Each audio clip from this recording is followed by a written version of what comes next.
ଭିଜିବ ଓଡ଼ିଶା 14 ରୁ 16 ପର୍ଯ୍ୟନ୍ତ ବର୍ଷିବ। 15 ରେ ବଢ଼ିବ ବର୍ଷାର ପରିମାଣ ଏବଂ ବିସ୍ତୃତି। ଅଧିକାଂଶ ଜିଲ୍ଲାରେ ମଧ୍ୟମ ଧରଣର ବର୍ଷା ସମ୍ଭାବନା। 16 ରେ ଦକ୍ଷିଣ ଓଡ଼ିଶାରେ ବର୍ଷା ସହ ବାକି ଓଡ଼ିଶାରେ ରହିବ କୋହଲା ପାଗ। କେବଳ ବର୍ଷା ନୁହେଁ, ଘନ କୁହୁଡ଼ି ମଧ୍ୟ କରିବ କଲବଲ। ମଧ୍ୟରାତ୍ରିରୁ ସକାଳ ପର୍ଯ୍ୟନ୍ତ ଦିଶିବନି ରାସ୍ତା। ସତର୍କତାର ସହ ଗାଡ଼ି ଚାଳନା ନେଇ ପରାମର୍ଶ ଦିଆଯାଇଛି। ବର୍ତ୍ତମାନ ରାଜ୍ୟରେ ଏକ ଗୁରୁଚାପ ବଳୟ ସକ୍ରିୟ ରହିଥିବା ବେଳେ ବାୟୁମଣ୍ଡଳର ଉପରି ଭାଗରେ ଏକ ନିମ୍ନଚାପ ରେଖା ସୃଷ୍ଟି ହୋଇଛି। ଏହା ପ୍ରଭାବରେ 14 ତାରିଖ ଠାରୁ ଉତ୍ତର ଓଡ଼ିଶାରେ ହାଲୁକା ବର୍ଷା ହେବ।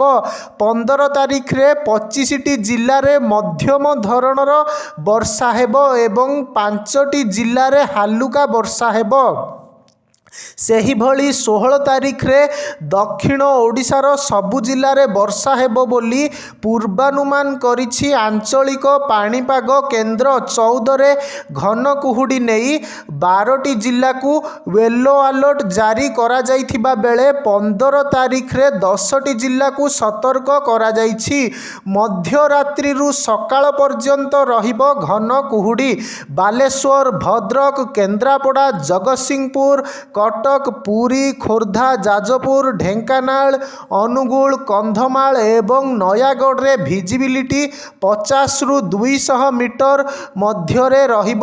ତେଣୁ ସତର୍କତାର ସହ ଗାଡ଼ି ଚାଳନା କରିବା ପାଇଁ ପରାମର୍ଶ ଦିଆଯାଇଛି। ବାୟୁମଣ୍ଡଳରେ ଜଳୀୟ ବାଷ୍ପର ପରିମାଣ ଅଧିକ ରହୁଥିବାରୁ ରାତ୍ରିର ତାପମାତ୍ରା ସ୍ୱାଭାବିକ ଠାରୁ 3 ରୁ 4 ଡିଗ୍ରୀ ପର୍ଯ୍ୟନ୍ତ ବୃଦ୍ଧି ପାଇବ।